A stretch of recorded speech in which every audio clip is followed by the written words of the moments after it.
Welcome to Podcast Sound Advice, the place for up-to-date podcast tactics and trends. You'll find actionable strategies to help you grow your audience, expand your influence, and monetize your content. Join Phyllis and Kelvin for Podcast Sound Advice starting now. Welcome back to Podcast Sound Advice. I'm your host, Kelvin Nichols, and it's Tuesday. It's time for some podcast tech talk. Today's topic, how to be your editor's favorite client, or a few do's and don'ts when recording.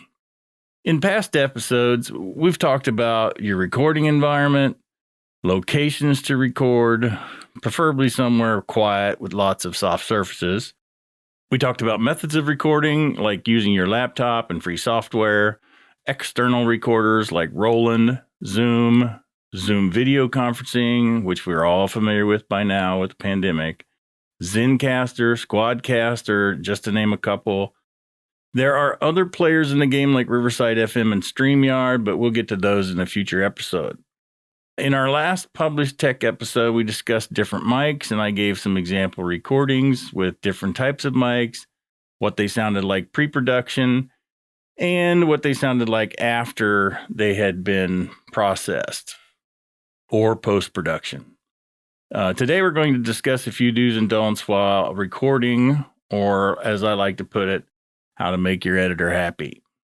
On the do side of things, number one, test again, test some more. Just test. Don't test so much that you don't actually get started, but test your equipment, test your setup with your laptop, test in different environments in your household, test with your co-host or your guest or a pretend guest. Get on and use Zoom or Riverside or whatever it is you're recording with. Get that dialed in. If you need help, obviously Sound Advice is here to help with that if need be, but test. Sit down. Take a few minutes, make sure everything is connected properly. No loose connections, no hums. Reboot your laptop if you need to. Just make sure everything is ready. There's no hums, no pops, no clicks, no audio dropouts. You have a good internet connection. Everything is going to go smoothly. Number two, do set up to record in the same location every time if possible, even with interviews. This will give your recordings a consistent sound to them. Recording in different locations with different acoustical properties, your bedroom versus your kitchen versus your office versus the basement versus closet versus outside. You get the idea.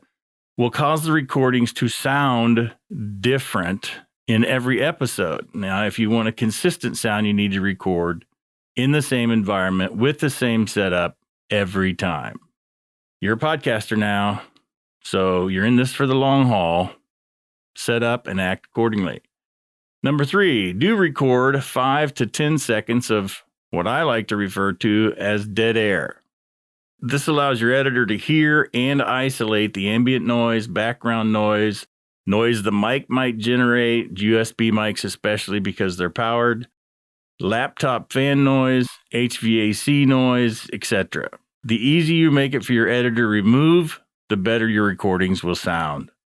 Number four, do maintain a consistent distance from your mic so that your audio maintains a good level. In other words, don't back up from your microphone and don't lean in too close to your microphone, because when you do those kinds of things, what happens is your sound tends to change. If you turn your head away from your microphone, depending on your mic, you will definitely notice that the sound changes. Now, I'm going to guess that you noticed that my sound changed just a second ago because I was doing all of those things. So do maintain a consistent distance to your mic. Don't lean in. Don't lean back. Get set up where you're comfortable and maintain a consistent distance from your mic.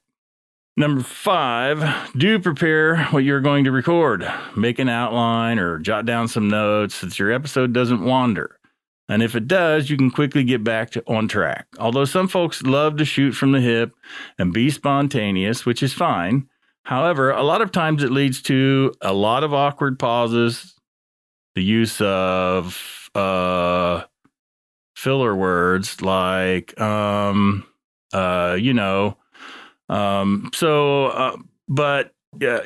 you get the idea.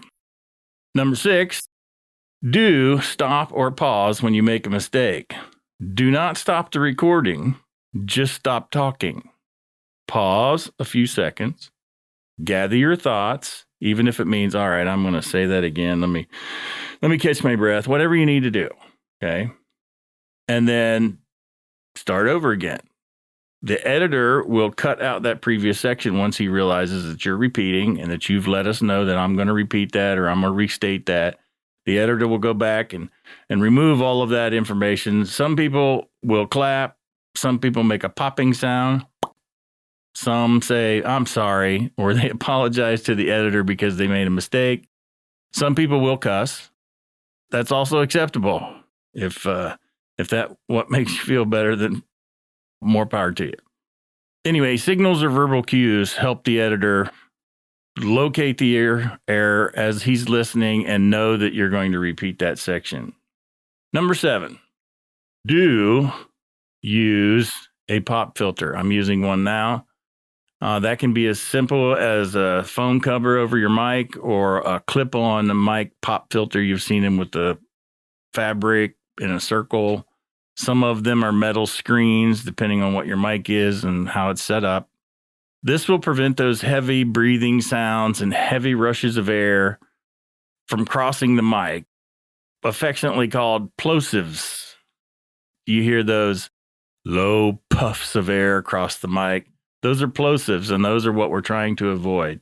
Plosive are the kinds of sounds usually associated with the letters P, T, K, B, D, G. Now, I realize that with the correct environment and the right microphone setup, test, you can record without pop filters. But my recommendation for the average user, the average podcast recorder, is to use a pop filter. Number 8, do turn anything that's electronic that makes noise off. That's your phone, not vibrate. Vibrate still makes a noise on your desk or wherever it might be sitting. Turn your phone off, put it on silent.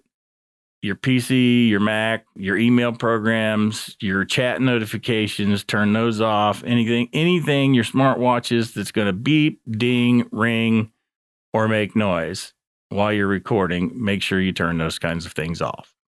And now just a few don'ts. Don't touch the mic. Believe it or not, that makes noise. Loud noises. That especially if you do it while you're talking, they're going to be difficult to remove, and they will affect the sound of your audio if you touch the mic while you're speaking. If you use a set of earbuds with a built-in mic to record, don't let the mic rub up against your clothing or hair. This makes a staticky, scratchy sound that's also difficult or impossible to remove. So no matter what type of mic you're using, no touching while recording.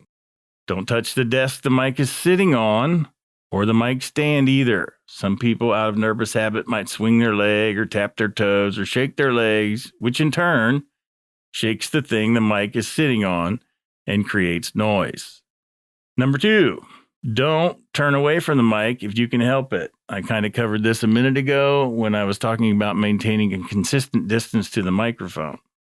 Don't type. Please don't type. Don't tap your desk for emphasis unless you want those sounds included in your podcast. Don't stop the recording. Do it in one take. Mistakes and all, if possible. A single track is much better for your editor. If you record, make a mistake, stop the recording, start over, make a mistake, stop the recording, start over, you're creating multiple tracks now that the editor has to not only process for noise and background and other issues, it also has to try to level those tracks up to make them sound the same if they have to be pieced together. So if you make mistakes, don't stop the recording, just do it in one take. I've messed up several times while recording this. You won't know that because they'll get cut out. Don't assume that because you are not speaking, that what you are doing can't be heard. Rocking in a desk chair or shifting in your chair makes noise. Keyboard strokes, shuffling notes or papers, etc. Ideally, you should be focused on your co-host or guest and what they are saying. I will tell you this, your editor knows when you've lost interest in what the other person is saying because of the fidgeting and the things that go on your track while you're listening. Now, your editor knows it, and if he's not a good editor and he doesn't get that stuff cut out, so will your guests. And that pretty much concludes today's do's and don'ts. I mean, I could go on forever, to be honest about it, but that's plenty for today. If there's something that you would like to have me clarify or explain or anything regarding podcast recording and the technology behind it, feel free to send me an email at podcast@soundadvicestrategies.com. That's podcast@soundadvicestrategies, one word, .com. And until next time. That's our wrap for this episode. We hope you found today's sound advice helpful. Let us know what you think by leaving us a review. You can get more resources at podcastsoundadvice.com. Until next time.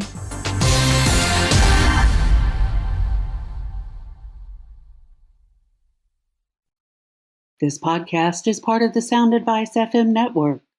Sound Advice FM. Women's voices amplified.